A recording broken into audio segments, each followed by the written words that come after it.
Ne kemi diçka në Shqipëri që gjithmonë që ndodh një ngjarje e rëndë, atëherë i fillojnë hetimet të institucionet përkatëse. Në rastin konkret, Agjencia e Mbikëqyrjes Policore po verifikon me sa duket nëse ka punonjës të policisë të cilët kanë verifikuar faktin që ky person kryente shkelje dhe kishte rrezikshmëri në raport me mjetin e tij dhe nuk kishin marrë masa për t'i pezulluar lejen e drejtimit apo për ta ndëshkuar atë administrativisht.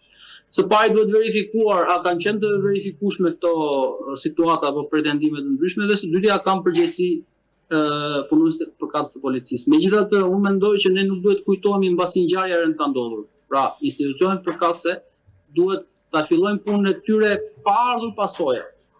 Sepse ngjarjet ngjashme kishim edhe në momentin që ndodhi një ngjarje ku u vra një person pranë aeroportit të Rinasit dhe në atë moment ka filluar edhe Agjencia e Mbikëqyrjes Policore hetimin. Pra ne duhet ta fillojmë hetimin apo parandalimin e këtyre ngjarjeve para se ato të ndodhin.